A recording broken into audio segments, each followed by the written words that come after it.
Welcome to this edition of the Million Dollar Mastermind podcast. This is where we pick the brains of high achievers from all walks of life and get their hard-earned, real-world insights on winning. I'm your host, Larry Weidel.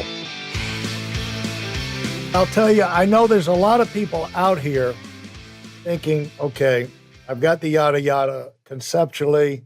I don't know how it would apply to me. It sounds like it could apply to my situation. However, one thing we need to point out at this point that it is big. And it's like I was in a manpower development business for 40 years, and we have lots of meetings. And you'd find that most of the learning in-person meeting, at big events happen in the hallways.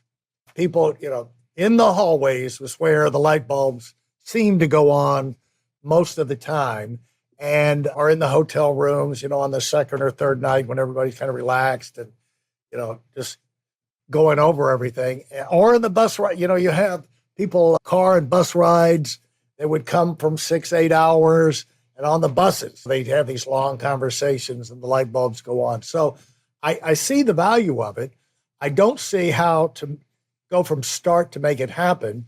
But what I do know is that you know how it works. And let's just say one thing, that this is big. This is something that probably, I've got a guy named Randy. He's a young guy, and he started, I think he's immigrant from somewhere, and Hispanic. He's Hispanic family. But the thing is that he started a car wash thing. And I got himself a van and put things on the side. He's got him and his buddy. And they do a great job. Well, then he started to do some YouTubes, a little simple, how you do car detailing. And he became a huge hit. Before you know it, he's on CNN as a young entrepreneur of the year. And Randy, he's becoming a YouTube star. Now, I could see Randy building himself, extending this another step to where he gets them from all over the world at all socioeconomic levels wanting to, my father was a big washer and waxer of the car, and I did not get that gene.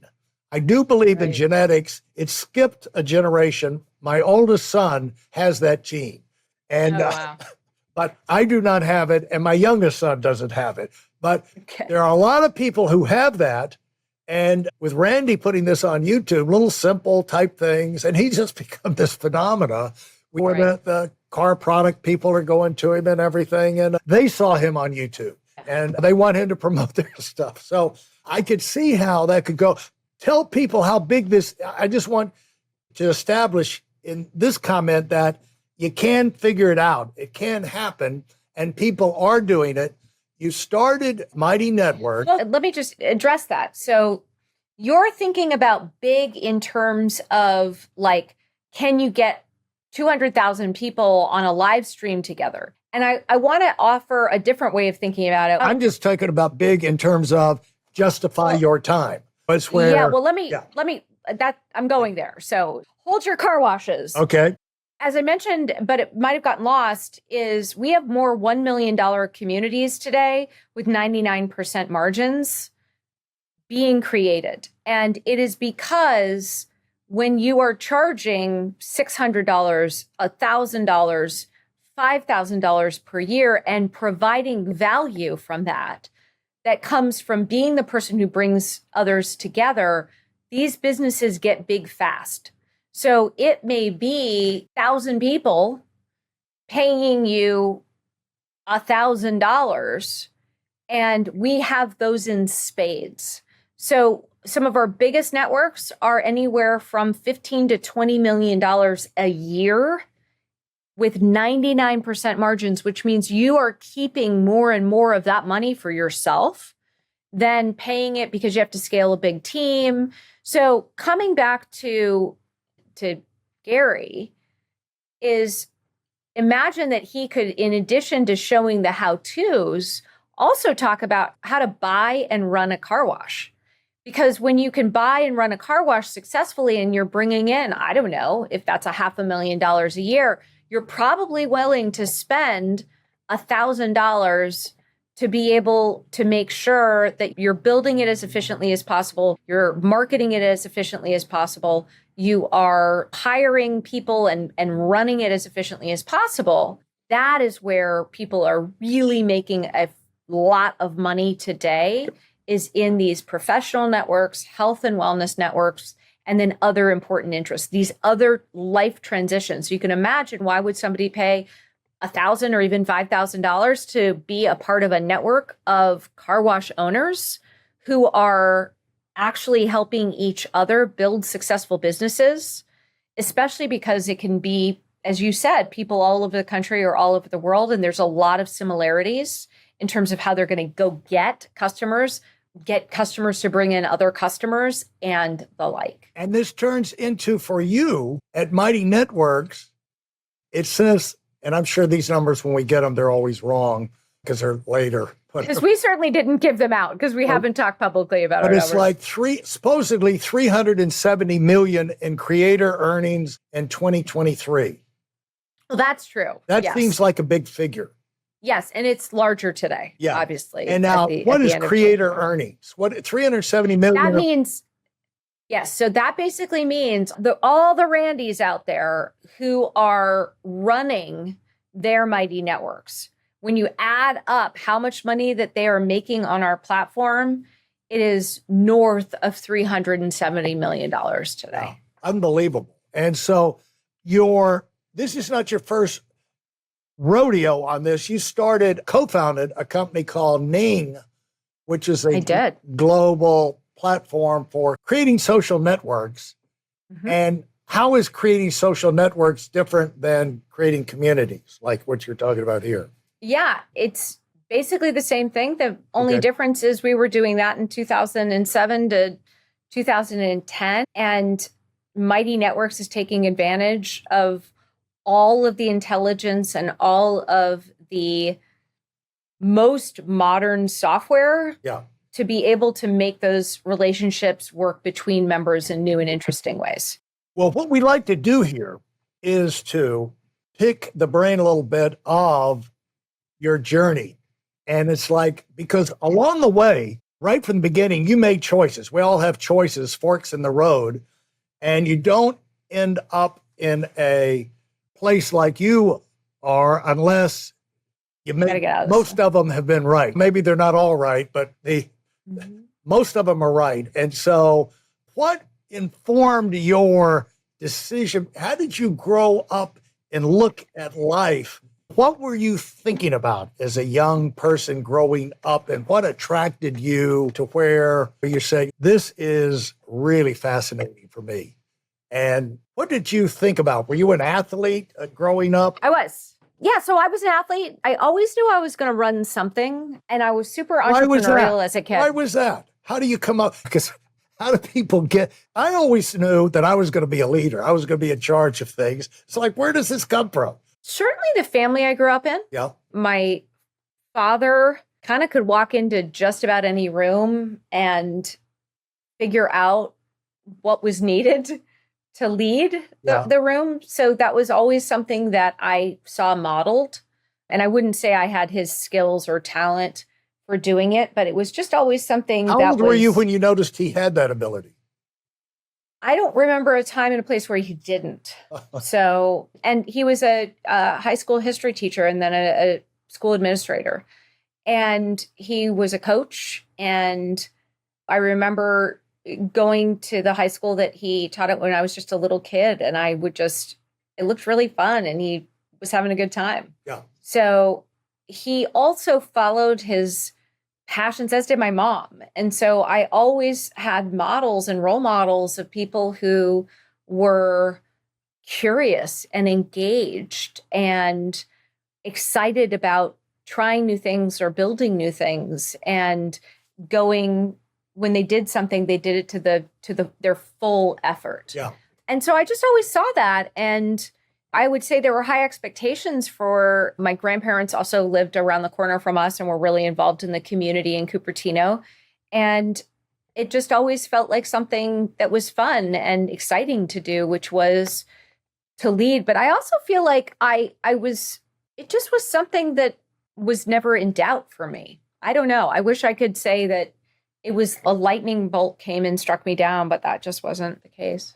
It's funny that you were in Cupertino. All the Apple devices come with the watches. The home base is time in Cupertino. And That's so true. there might be something in the water there, or the mentality there, or the neighborhood there, but it was safe to say that you learned about winning and being successful and doing well at an early age, and that was attractive to you. Yeah, I think that's fair. And so when did you start to take on your uniqueness, as far as your skill set, your really primary interests? Any role models? Yeah, I have no idea. I have followed my interest and my curiosity ever since I can remember.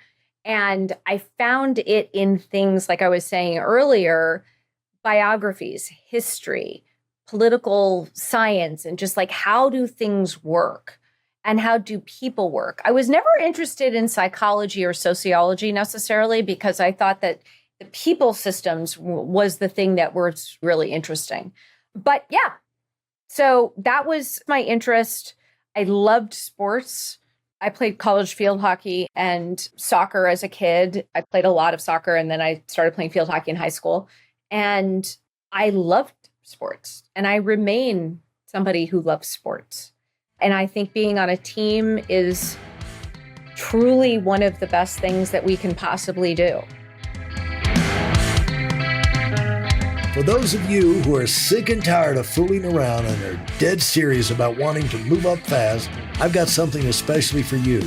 I've combined the best insights from over 40 years in business and making $70 million in income and compressed them into a free webinar. That's right, it's a free resource. If you want to find out exactly what the concepts are that I use in coaching $1 million earners, register now at WeidelOnWinning.com. You'll discover the 5-part framework used by so many to reach their financial, personal, and professional goals. You can find that link in this episode's show notes.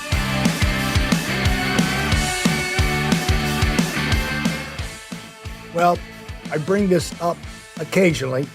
My Apple computer and all of that came from the San Francisco Home Brew Club, and they worked off the Altair 8800, which was the first computer, and that computer was invented by my cousin, Edward. Oh, that's cool. Down in Albuquerque. And Wow. Microsoft, the name Microsoft came from Bill Gates and Paul Allen winning the contract to put the software on that little box. And so the name of the company was Micro Instrumentation and Telemetry Systems. Yeah. And so micro software, that's where that came from. And so my cousin Edward was obviously a pretty bright guy. And he told me as I was coming up, getting ready to go to school, he said, follow your natural curiosity and beware that all this institutional learning has the effect of beating that out of you. Mm-hmm. And you kind of lose that, but it's your natural curiosity is going to lead you to what you're supposed to be doing in your life and what you could be great at. Where did you think, but you have to give yourself a kind of permission to follow that. Did that, you think, came from your parents?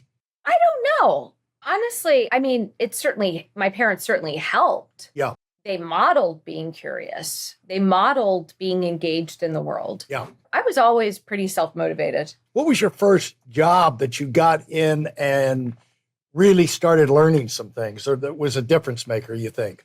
Well, I mean, probably right out of college was the first full-time job I had that wasn't a summer internship. And it was at an investment bank called Goldman Sachs. And I was one of the first high technology group analysts in that, in the San Francisco office when it was like 4 people, and then the internet happened, and it was just an incredible experience. So I was incredibly fortunate to be in the right place at the right time, surrounded by the right people, and I wouldn't trade that experience for anything. Well, you said something that you noticed you were always interested by communities or people groups or people systems and how that worked. I don't think that's a concept that occurs to most of us to even notice, especially not at a young age. When you're in leadership, you have to get people together and figure out how to move them. It's smaller versions of Walt Disney World. And I've always enjoyed going to Walt Disney World and seeing how they move masses of people. Man in the Mass. Incredible. Man in the Mass is totally predictable. Man as an individual is totally unpredictable. And so it's really interesting to observe how these big corporations have figured out how to manage the masses. But you noticed that interaction. I think, what about that did you notice? And why do you think you were intrigued by that? What was intriguing about Goldman Sachs? No, about the idea of communities and people groups and the power of that. I grew up in a very tight-knit, so I grew up around the corner from the Homebrew Computer Club. And that was not rare in Cupertino in the late 70s, early 80s. Everybody, if they were interested in something, there was the Model A car club. Yeah. There was the Mini Lop Rabbit or the Guinea Pig Breeding Club. There was anything you could imagine. There was even something called Lyceum where you could learn how to make candy or about extraterrestrials or all these amazing things. And that was just Cupertino in the late 70s and 80s. And I think that what I saw and what I observed were people that were curious and engaged in the world. They were also, it was a very engaged community. My grandparents had moved there to open a nursery because it was all orchards and agricultural. Right. They moved there and opened their nursery in 1950. And they were members of the Lions Club and the Dioro Women's Club. And all of that was what I was born into. And so I saw community work, not only overall, but also related to your interests and your passions and your goals and what you wanted to accomplish, whether that was as educators or as local business people and small business owners, as well as guinea pig breeders. And so that was like oxygen to me. And then when I was 11, my father was killed by a drunk driver when he went on a National Guard trip to Jackson, Mississippi, and just never came home. Wow. And thank you. But what was so powerful about community, and I think that the intellectual puzzle of people and how they do what they do, and you said it so beautifully, as a system, they're relatively predictable, which means you can build things for them. But the way that community is there to lift you up when you fall is also extremely profound. And I think that there is no other dynamic in our lives that is the first place you go when something great happens and the first place you go when something terrible happens. And it's one of the reasons why I think taking advantage of modern technology and what is possible to create community, just again, what we do is so important. We can hear all the stats and all the hand-wringing stories about loneliness and loneliness epidemics, but the only way we're going to actually address that is to bring a community renaissance back that take advantage of those things that I lived in my life and you lived in your life when you could meet people and we were actually better at people stuff because it wasn't necessarily all being generated or filtered through a supercomputer in our pocket. Right. And what led you to co-founding a social media company? I didn't. No, we're not. I've never, what I do and the kind of software I build is not social media. Social media is I talk out at you. I'm focused on building the biggest following that I can. You might talk back at me, but no one's actually talking to each other. That's social media. Okay. What I build and my team builds is social networks. And networks are about how do I meet the most interesting and relevant people who are on the same path, who want the same things, who want to live through or navigate the same transitions that I am in right now, who I can learn from, that I can build relationships with, that I can go on the path together. Yeah. That is very different than I'm going to create content 5 or 10 times a day. I'm going to post it and I'm going to watch my view count. How did you notice that? Because you obviously noticed it early on because you started Ning in, 2005, something like that? What were you noticing that caused you to say, we've got to go in a different direction, or we've got to provide something different? Oh, none of us knew. None of us who were building things in 2004 knew that we needed to go in a different direction. Okay. So the story is that I was in a community, a very tight-knit community here in Palo Alto. I was running my first startup, which did advertising, tracking, measurement, and optimization that we ended up selling. And as part of that, in our sort of small, tight-knit group, Reid Hoffman was a good friend of mine and was like showing me all of these really new and interesting things that were being created, like Friendster and MySpace, Right. and all of these new, and he was really passionate about it, which is why he started LinkedIn. And then separate to that, I was good friends with Mark Andreessen, who sat on the board of that first company, that advertising company that I was a co-founder of. And I was learning all sorts of really interesting things from him. And I was like, hey, my friend Reid is doing all this cool stuff. And have you checked out all this like user generated content and, these really, really early social networks? And he was like, that's awesome, was super supportive. And, then came to me and was like, hey, what if we created a platform for creating social networks? Right. So instead of one big monolithic social network or 3 monolithic social networks, what if, similar to the browser and similar to unlocking millions of different websites, there were millions of different social networks that could be created? And that was the genesis and founding of Ning. It turns out Mark is a very smart guy, and we were just off in terms of what the software could do in 2007 versus what the software is going to be able to do in 2027. Right. And that idea was simply ahead of its time. And so the reason that I started and continue to be more bullish on creating your own community, your own social network, very much the same ideas, the language has changed a little bit, is because people love people. And now the software is getting sophisticated enough to play the role of amazing host in people's lives.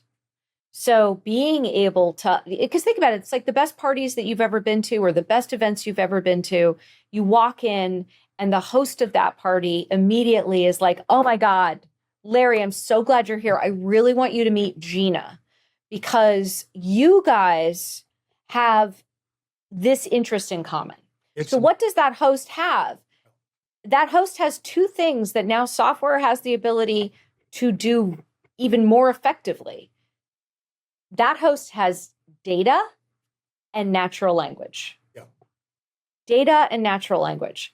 And that host can make connections, both obvious and not so obvious, when they have data and then they use natural language to make the connections. Yeah. So what we are doing at Mighty Networks is building the software that can play that role of host, which has all sorts of benefits.